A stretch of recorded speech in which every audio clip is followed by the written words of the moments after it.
Start today's briefing with Mayor John Cooper, followed by Dr. Alex Jahangir, Chair of the Metro Board of Health and the Metro Coronavirus Task Force. Joining us this morning is former Mayor Bill Purcell, member of the MDHA Board of Commissioners.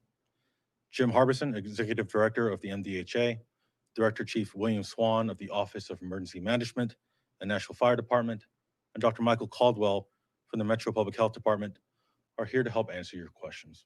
We'll now begin with Mayor John Cooper. Good morning, Nashville. Before we begin reviewing our COVID-19 metrics, I'd like to take a moment to commemorate the 6-month anniversary of the EF3 tornado that hit our community in the early morning hours of Tuesday, March 3rd. Today is the 6-month anniversary of the loss of Michael Delfini and Aubrey Sexton from the tornado. I want to revere the courage and compassion of neighbors helping neighbors as Nashvillians united to recover and rebuild in the aftermath of the storm. The 30 community partners in the long-term recovery group has been meeting regularly since March 3rd. The United Methodist Committee on Relief is one of our primary long-term case management partners, and the Tornado Recovery Connection phone line is still active. If you are a tornado survivor with an unmet need or know someone who needs assistance, please call 615-370-9255 at any time. That number again is 615-370-9255. Nashvillians have been through a lot over the past 6 months. Our city's resiliency is a testimony to the strength of every member in our community. I am grateful to everyone for the spirit of perseverance that all Nashvillians have demonstrated over these past 6 months. If I could give a medal for fortitude to many, many people in Nashville, I would. Now, as of this morning, Metro's reporting methodologies have changed to more closely match the state of Tennessee's methodologies. For those closely following, this has led to a noticeable change in several of our metrics, including our 7-day positivity rate and total number of tests performed. This change, which Dr. Jahangir will explain momentarily, simply aligns our reporting results. It does not affect how our city is responding to the virus, and we are still on the right path, but we must remain vigilant. Over the past week, we've had progress here in our fight against the coronavirus, even as the national death toll from COVID-19 has reached 180,000 and 6 million cases. This morning, Metro Public Health is reporting 73 daily new cases. Our 14-day moving average is now 121, with a total of 1,265 total active cases in Davidson County. This active case number is the lowest since May. Our 7-day average is 15.7 new cases per 100,000. Our immediate goal is 10 per 100,000, which is the state of Tennessee's own standard for quarantining facilities. Now, this number is now down from what was once over 60. Our transmission rate is 0.76. This is the lowest since the pandemic started.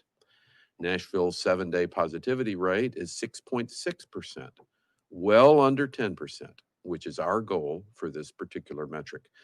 These are our best numbers in months and are now well ahead of the state of Tennessee's averages. We've gone from being the biggest health challenge in the state to a model of effective response. Amended Orders 10 and 11 from the Metro Public Health Department took effect on Tuesday. This is to increase the opportunity for local business owners and their staff to safely return to work. Copies of these orders are available at covid19.nashville.gov, where businesses can also submit a question about any of Nashville's public health ordinances. Let me be clear, as our COVID-19 metrics improve, we will gradually adjust the dial of our economic reopening to help our residents return to normal as soon as possible and as safely as possible. But the threat of the virus is still very real. Everyone has a responsibility to maintain healthy habits. We have to protect both lives and jobs. Now, our number one problem is quitting on the job of social distancing. That's why we are increasing enforcement and awareness to prevent a relapse. We need to preserve this progress. If you feel symptomatic or suspect you have been exposed to the virus, do not hesitate to visit any of our 3 Metro Coronavirus Assessment Centers today or tomorrow from 7 a.m. to 1 p.m. All assessment centers and the Metro Assessment Hotline will be closed on Monday, September 7th, in observance of Labor Day. But if you get tested, you should have a result in 48 hours. Metro's Public Health Department and Public Health Enforcement Task Force are working very hard to keep both residents and visitors healthy throughout our community, and I want to thank them. Over the past weekend, MNPD officers issued over 5,200 verbal warnings and 16 citations for mask ordinance violations. Metro Police, the Beer Board, the Fire Marshal's Office, Metro Codes, Metro TLC has responded to suspected public health violations in downtown, Midtown, Opryland, and the Glencliff neighborhoods. They are responsible for much of our wonderful progress in the disease. Any resident in Davidson County can visit hub.nashville.gov to report a suspected violation of Metro's public health ordinances 24/7. Late last week, Metro's COVID-19 Financial Oversight Committee recommended $5 million in CARES Act funding to aid Nashville's music venues and small businesses, and I'm grateful to the Metro Council for approving this proposal on Tuesday evening. $2 million will be provided in grants to help local working musicians and other professionals in the performing arts, and $3 million will be made available to other small businesses. This funding will help our local artists, business owners, and workforce during these uncertain times. Now, this morning, I'm also pleased to announce that MDHA will be receiving an additional $8.4 million from the U.S. Department of Housing and Urban Development as part of the CARES Act, which is in addition to the $4.9 million received in an initial round of HUD funding. It is my pleasure to welcome Mayor Bill Purcell, who's a member of the MDHA Board of Commissioners and is here this morning to tell us how these federal dollars will go directly to assist more than 14,000 individuals and families in Davidson County who are experiencing homelessness or receiving housing assistance during this time of unprecedented challenge. As I've said before, federal financial assistance for cities or people during this public health crisis has not been adequate to the need. I'm grateful to the work of the COVID-19 Financial Oversight Committee in dispersing the available funds in an equitable and responsible way. The COVID-19 crisis and its social and economic upheaval has created enormous need in our community. There's a level of need that cannot be fully addressed by the amount of federal assistance that Nashville or any other city has received. And as our office works with the committee to consider other vital, timely allocations, we ask for more financial relief from our partners at the state and at the federal level. Nashville's own resources were stretched thin even before the pandemic. Now, only a few weeks remain for Nashvillians to self-report and be counted in the 2020 census. The more Nashvillians that get counted, the more federal funding we will receive for our hospitals, schools, road repairs, and other important public services. Your census response is protected by law and will never be shared with law enforcement or immigration agencies. To learn more and respond, visit 2020census.gov or call 844-330-2020. And remember, your response matters in shaping Nashville's future, so please go online and call today and get counted. I hope everyone has a safe Labor Day weekend, and whatever your plans may entail, please remember to wear a mask in public places, observe social distancing, and practice other healthy habits to keep yourself and others safe. And now I'll turn it over to Dr. Alex Shahanger, Chair of the Metro Coronavirus Task Force.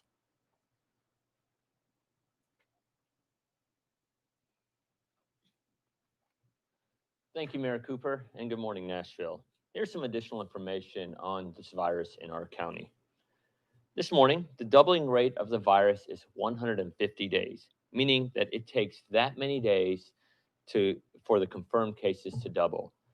This has improved 33 days since our last update. This morning, 129 individuals are in Nashville hospitals with COVID-19. This is down from a peak of 222 patients in July. We now have 15% of floor beds and 13% of ICU beds available in our region. More positive news this morning. There are 1,265 active cases in the county. This is the lowest this number has been since May 31st, 96 days ago. In July, we had 5,800 active cases. As the mayor said, we have adjusted how the 7-day positive test rate is calculated in order to better align with how state and other local municipalities are calculating this exact metric. At the start of the pandemic, the state and other agencies, including Metro Public Health, calculated the percent positive by taking out repeat tests for individuals who had previously tested positive. The state recently changed this, and we decided to change as well so that it will be easier to compare our numbers with the state and our surrounding counties.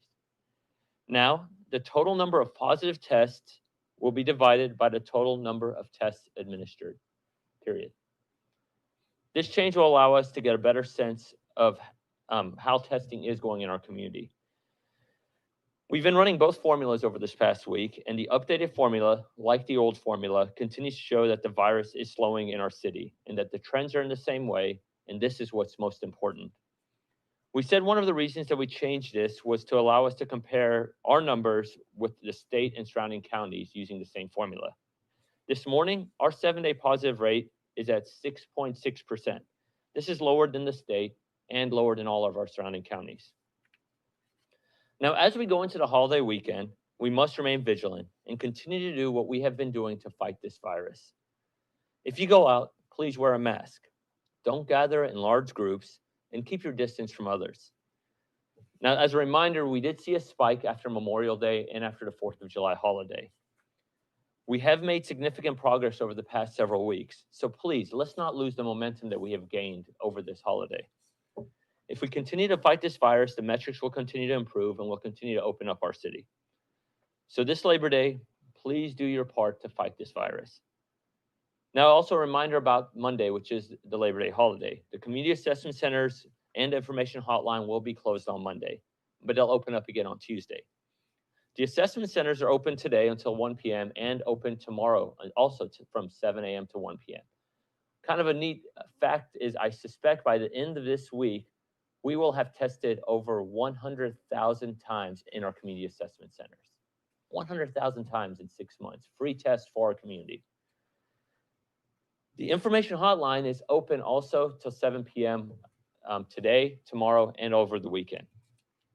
So if you have any concerns about the virus, or if you think you may have been in contact with someone who may have had the virus, please go get tested. Now, as we go into the Labor Day weekend, I'd also like to pause to recognize all of those essential workers who from day one of the pandemic back in March have been there for us. Healthcare workers, first responders, staff at our homeless shelters, our community assessment centers, the information hotline, all have been there from the beginning. Also, all those individuals working at grocery stores, pharmacies, restaurants, delivery drivers, and everyone else keeping essential businesses open and doing our day-to-day activities around the city, from trash pickup to electric and water. I know it's been very inconvenient and sometimes scary to be out in public working with COVID-19 so robust in our community at sometimes. I salute all of you, and you guys are all truly the heroes during these uncertain times. Thank you so much, and now I'd like to turn it over to Mayor Purcell. Thank you.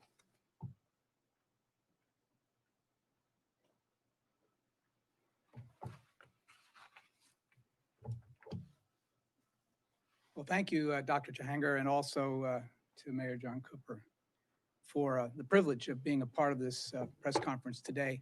I was last in this room in June and present for this press conference, and it is a great comfort to be here these weeks later to hear so much good news and so much progress that's been made in this city and to make this announcement. MDHA's mission is to create affordable housing opportunities, support neighborhoods, strengthen communities, and in the end, help build a greater Nashville.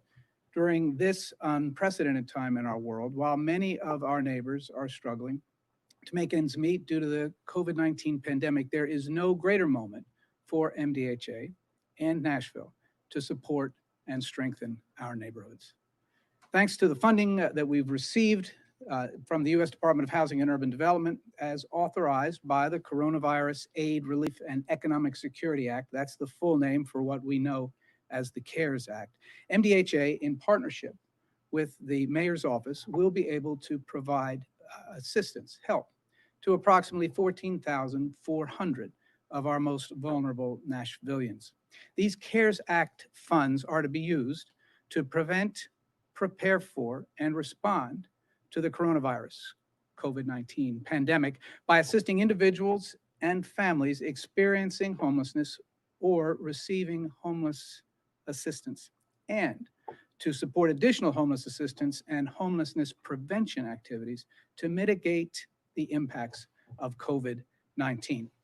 Through a request for applications process, MDHA staff has recently awarded, really just awarded, $4.9 million in community development block grant, coronavirus, emergency solutions grants, and coronavirus and housing opportunities for persons with AIDS coronavirus funds.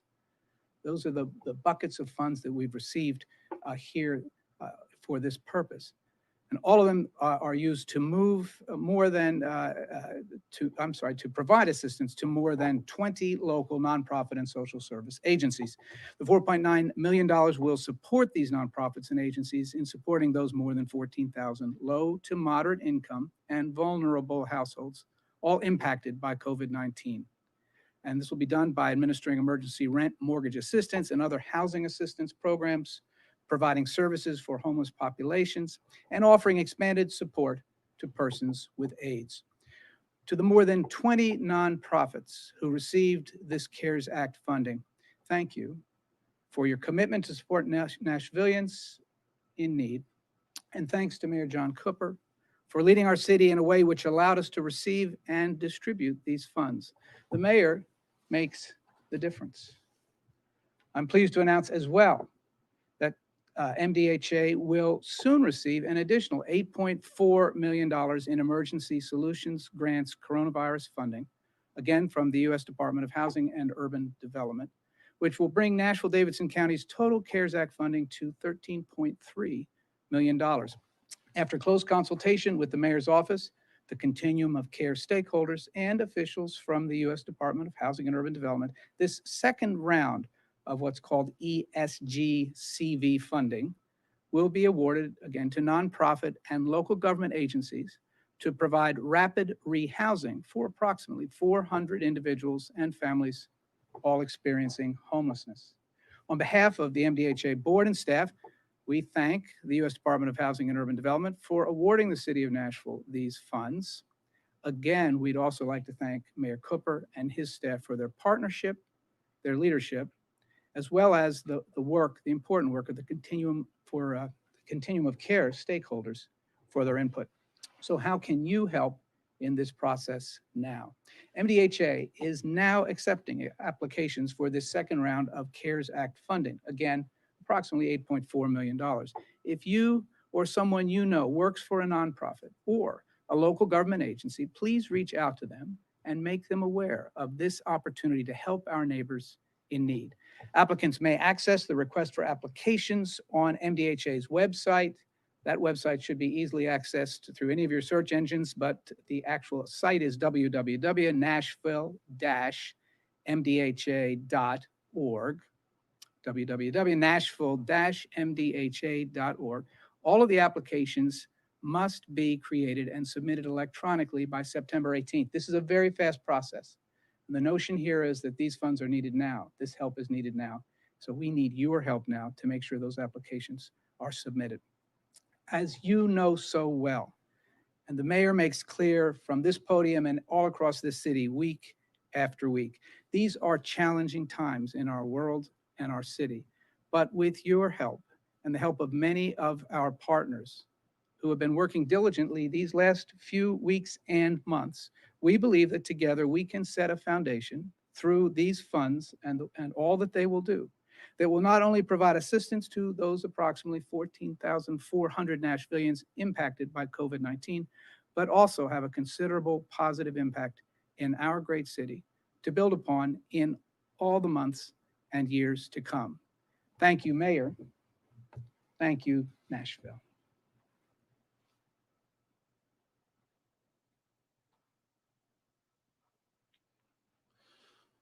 Thank you, Mayor Purcell. Before we begin our questions, just one clarification. The $2 million approved by Metro Council on Tuesday will go directly to independent music venues with an annual revenue of $5 million or less, which will undoubtedly have an impact on local musicians and other professionals in our music tourism industries.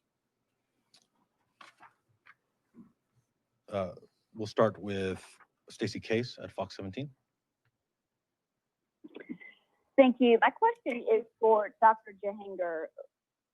If you can explain to us this adjustment today, and now that we're gradually adjusting the dial for economic reopening, when do you think we will move on to phase 4? Also, other cities have adjusted their metrics along the way, realizing that some of the original metrics might not be attainable for a very, very long time to fully reopen, with more emphasis, for example, on medical capacity rather than active cases. Why has Nashville been slower to adjust, and was this the right approach?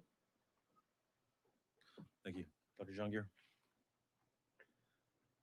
So I'm not fully sure I understand your statement why Nashville's been slow to adjust. I think we've been very transparent with how we're moving. We are moving slower. I would agree with Eric, because I think, and that's probably reflected in the fact that we have the lowest transmission rate we've had, I think since this whole thing started. We have the lowest amount of active cases since May. We are gradually turning that dial up of activities. I mean, in fact, for essentially most sectors, there's business activity. Now we're changing that dial even further, so more and more things can happen. I would point out that just Tuesday, more things, including wedding venues and so forth, that are opened up. So I don't know if necessarily, and I think from the very beginning we've said that we're looking at multiple metrics, right? So I'm not sure I fully understand the premise of the question, other than say we've always shown the metrics. We've adjusted in a thoughtful process. When we've maybe have gone too fast and the metrics started going back, we dialed back, and now we're dialing back up again. And so I would happy to have the discussion further for all fun, but I think that I don't think, I would just push back and say I don't think we're just kind of being a little slow without any direction. So thank you.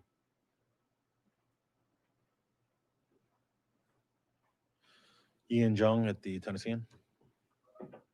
Good morning. Just quickly wanted to clarify, today's update showed 80,000 new tests done since yesterday's update. Is that due to the fact that we retroactively put in those repeat tests, or is that a typo? And my second question is, under what criteria will the city be evaluating written plans for residents and businesses to host events? I know last week when talking about this, we spoke about weddings, funerals, and similar types of events. Can you talk about the decision to kind of broaden up what type of events will be allowed? Thank you. Thank you, Ian. We'll start with Dr. Jungir. Ian, thank you for that question. You're right. If you look at the numbers of last week, there's like 220,000. I'm summarizing here, and today is closer to 300,000. That 80,000 discrepancy is exactly what you said. It is those repeat tests that previously were not put in our percent positive rate are put in there as in the full numbers. We have, and we'll make sure it's online, the percent positive rate tracked throughout through this entire epidemic we'll have out. So you'll see the trends are comparable to where we were before. But yes, that's a one-time adjustment. Moving forward will be all included. But yes, that 80,000 difference is exactly what you mentioned. It's putting in those tests that were previously taken out because they were duplicate tests in an individual who already had a positive result.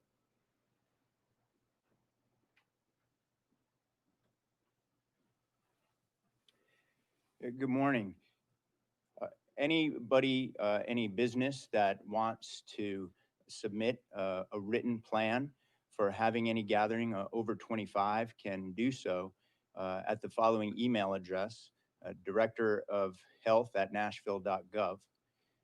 We already have a plan and experience in permitting a number of different events in the community based upon a few criteria. Number one, if it's outdoor rather than indoor, that's viewed as generally safer. So that's going to get more of a priority if it's outdoor.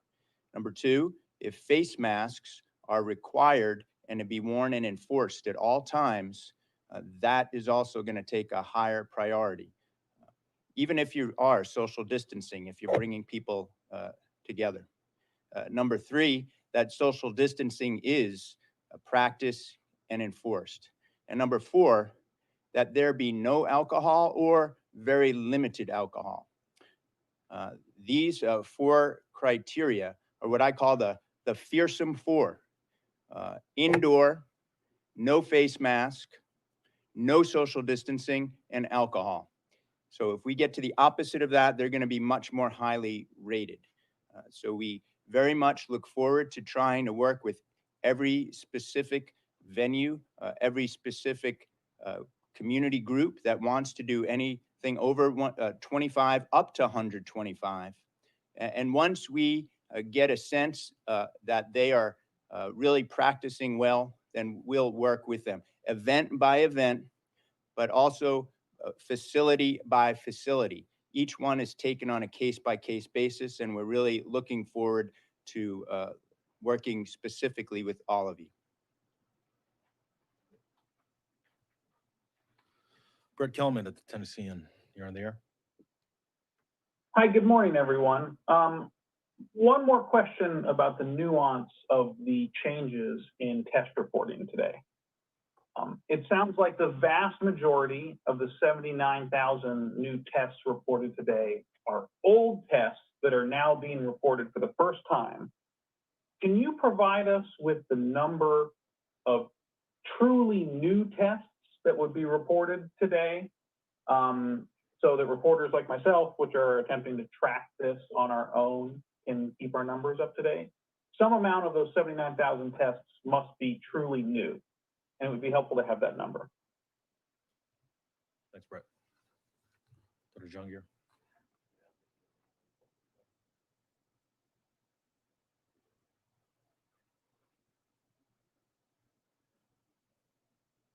Sorry, Brett, I'm looking this number up as I understand your question, so I apologize for this delay. I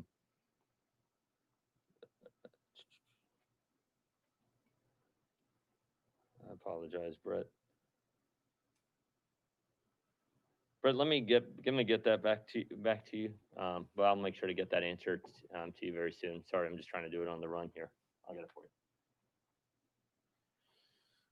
Megan Mangrum at the Tennessean. Sorry for the Tennessean kind of taking over this morning. In the same vein of how cities have adjusted metrics over time, I know that some of our original thresholds for reopening schools in phase 3, have any of those changed now? Is the city still using those metrics in terms of kind of recommending that schools reopen, or can you give us an update on what metrics are being looked at for that? Thanks, Megan. Dr. Jungier. So thank you for that question. I want to highlight where we have in late spring, Mayor Cooper asked that we form a committee to reopen schools. And so Dr. Battle and I, as well as the representatives from parochial, private, and charter schools all met, as well as with Opportunity Labs and pediatricians from Vanderbilt, as well as Meharry Medical College and Director Chief Swan. And we've put out a roadmap to reopen schools that set a guidelines of how one should look into it. Okay, so that had transmission rate, it had case trends, and so forth. After our report went out, and once we roll back to modified phase 2, the task force, the mayor's office, allowed schools, each individual school or school district, to make their own decisions about whether to open or reopen, as long as it follows the guidelines that we set out in that plan to reopen national schools. So I think each individual schools or school district's decision should be directed towards them of how they should open or not. But I would suspect that most school districts have a advisory team, and I would suspect that some of those metrics would include exactly what we talked about: transmission rate, cases per 100,000, case positivity in the community, perhaps in the city. And so that's kind of my answer to that. So it's not the task force or the mayor specifically directing each school system how to proceed. We hope that, obviously educators are, they're passionate about this and have a lot of expertise that they're leaning on. But so I would defer the specific questions per each school district. Thank you. If I can just follow up on that a little bit, because I think it's important. Each school system in Nashville is determining its own decisions. Nobody is going to have any school system accept risks that those school systems and their parents and their children are not willing to accept and don't understand. I think MMPS is constantly in dialogue with its parents and teachers. So it is up to the individual systems to reopen. We can learn, and I think MMPS will learn from national examples about how to both do this effectively and when people do feel that they're not accepting too much risk. But it is my job a little bit to point out we are only at 15. We're only at 15. That is not, I want to, Labor Day is coming up. I'm worried about a spike around Labor Day that has set us back. These kind of long weekends have set us back repeatedly. Everybody has worked so hard to make progress on this. Let's not jeopardize it by pretending at this point that we're in a place where we're not quite there. Now, even at 10 per 100,000, there'll be a question for a whole lot of people. The 10 is not that you're safe. The 10 was the sign of unusual danger and risk in a community. And of course, you had to quarantine people in nursing homes. So being at 15 is still in the red zone. It's just at one point we were unthinkably at the red zone. So let's not take our eyes off of the challenge right in front of us. And really, I'm up here to say there's a Labor Day weekend. This is the time that all of us have to be especially diligent about masks. And if I were the parent of a child, as I am in Davidson County, and I see somebody not wearing a mask, I'm taking that personally because that's directly affecting my child's ability to get back to normal inevitably, whether they're open or in a hybrid. The risk, the community-wide risk has to be monitored and restrained. And that's what I want to ask all parents in Nashville, especially this weekend, and their own families and gatherings to be vigilant on that. And then hopefully next week we can have a discussion about how perhaps we did not spike up, but we've able to preserve our progress.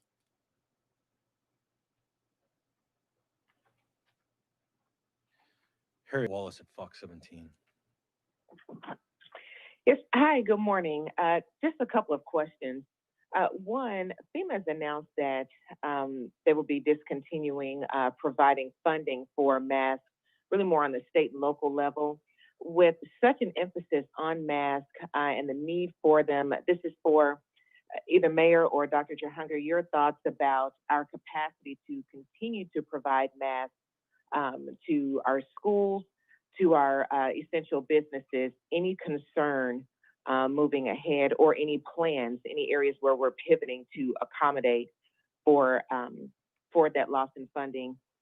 My second question, I know that the decision about schools is up to the schools. It's not the mayor's call.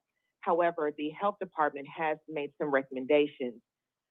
With regards to the athletic season in metro schools, the coaches have put together a more stringent, comprehensive safety plan for the athletes. Considering that, I would like to know what is the position of the health department now with this new with these new guidelines. Do you feel comfortable supporting reopening the fall athletic season? Thank you. Mayor Cooper. Thank you, Harriet and Fox 17. I'm going to talk a little bit about the second question first, if that's okay, on reopening schools. MMPS is on the path for games to resume. Somehow people I don't think are necessarily aware of that. Now, this is their own call. They're running the safety about their own students, but this, I think you'll look into it, will find that this is where there are. Now, strength and conditioning has to take place before there is a game. they are on the schedule of doing strength and conditioning, hopefully 4 games in late September. So this is delayed, but I believe MMPS and the coaches are in contact, particularly every Thursday, on reviewing where we are and how it is rolling out. Now, we have to learn from the experience of other places. There are going to be problems about people needing to be quarantined or conceivably games being forfeited in cases of disease levels. But I think everybody is very clear about this, that we are on path to go ahead with a delay. But while you are required to do strength and conditioning for so many weeks before you can even play, that is taking place right now. So the kids will be able to play. We need to have a community where that can safely happen. So that's why, again, if you're the parent of a athlete, high school athlete, you have a strong interest in making sure people wear masks, right? That's what needs to happen so that MMPS can roll this out safely. And now exceptional students will be starting in the school system right after Labor Day. That's going to be rolled out. After fall break, there is every hope that reopening will be a reality in Nashville, but we can all stop that if we stop doing social distancing, right? So again, if you're the parent of an athlete, boy, you have an interest in telling people to wear masks because that's how they're going to get back on the field safely.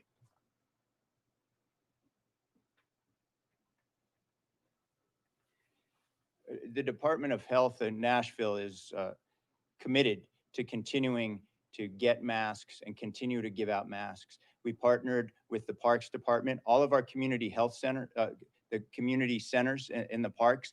Whenever they're open, masks are available there behind the desk. Walk in anytime, there will always be masks there. Once we run out of the masks the state has supplied us, the Nashville Public Health Department is going to be working with Metro to buy more masks. So we're going to always make this our commitment. We have a mandate to wear masks. We're going to buy as many as we need to continue to give out. And one of the ways we are giving them out is to partner with community organizations and groups, especially in our hot zones. If you're a community group and you want masks and you can help us give them out, give us a call. We're happy to partner with you. And Chief Swan was also going to talk a little bit about masks for schools.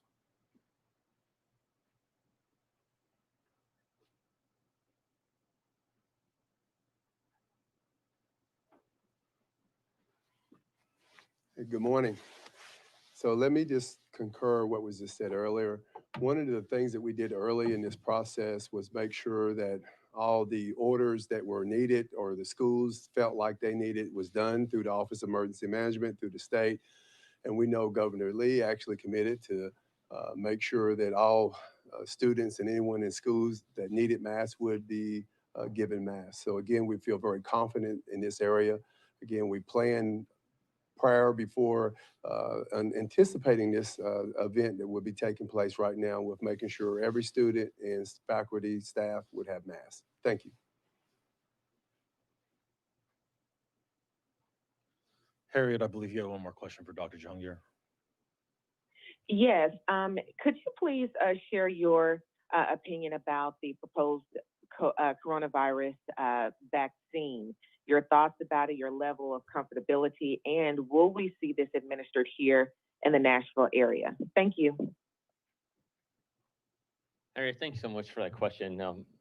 Coincidentally enough, on Monday, earlier this week, Dr. Caldwell, Dr. Gilwright, met with Commissioner Piercy and her team to discuss this exact question. Because I think one thing that we're trying to do is always be prepared to take care of people here in Nashville. From what I gathered from a conversation, and I actually saw, I think some of it started being printed yesterday, the federal government, CDC, has stated that a vaccine will be available on November 1 to be given to the states. From what I understand, there's still a description of how that's all going to be distributed, but I suspect that the tier 1 group of people who are going to get that vaccine will be healthcare workers. So the state will probably work most likely directly with hospitals in our region to get that, and then individuals, I don't know if I, as a active practice healthcare employee who operated on someone with COVID a few days ago, I'm going to be on that first line of group to get it. And then from there will be other tiers, right? Tier 2, tier 3, and there'll be risk stratification of who gets it. I suspect Metro, as a municipality, the public health department will probably be more involved in distributing vaccines in the tier 2 and beyond phases. Your question about safety, so forth. The FDA and the CDC, and really the FDA in this thing, should not be politicized organizations. There's a great process that has been there that has resulted in millions of lives being saved because we've had a lot of great vaccines, a lot of great medicines. I hope that stays the way that it always has been, and if it stays that way, and that very thorough process. I mean, there's several phase 3 clinical trials going on in our city right now, and I hope that those show great results as early as November 1, so that a phase 4 and beyond can happen. And if it is, then I'll be first in line to get a vaccine if I'm stratified in that risk group. But vaccines are critical for us to get over this virus. Everyone needs to get vaccinated, and it needs to happen when there's a vaccine that's been proven through the proper channels that have been established in our country. So yeah, I mean, it's a long answer to your question, but maybe as early as November 1, healthcare workers, and right now I have no reason to think it won't be an FDA verified process that is typical. So thank you.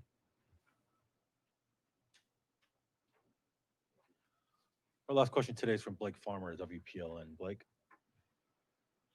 Yeah, I think a lot of us are trying to figure out what this change in how we track the numbers really means for Nashville.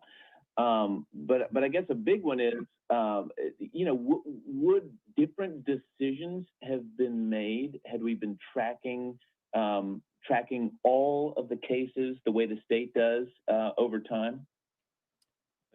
In other words, Like, that's a superb question. I've thought a lot about. Short answer is no. So when you look at the whole aggregate, and I'm going to just challenge our team here. We'll put out the graphs that compare how these numbers are pre and post these changes, right? And I've seen these graphs, and the trends for the most part are about the same. The number, so today is 6.6%. If you revert to the old way, or that we did up until yesterday, I think it was like 8-point-something%. So really, we're talking about a 2% discrepancy in the number, but the trends are about the same. And at the end of the day, no, because again, it's never been just about one metric. It just shows that, so no, the long answer to your question. But I'll make sure just that we get both of those graphs that show both methods over the time frame, and hopefully I'll clarify it. And moving forward, now that number is going to be consistent with what you find both in our state sites, what you find on websites like covidact.now, covidnow.act.now, I can't speak anymore today, or global epidemics. I mean, these national websites. This method that we're doing now is how all those national, well-trusted sources are doing it. And so you'll see there won't be much of a discrepancy, but we'll, looking at the team here, we'll make sure to get you both graphs to show you the differences pre and post. So thank you. The website is covidactnow.org. Those are all the questions we have this morning. I'd like to thank Mayor Bill Purcell for joining us today.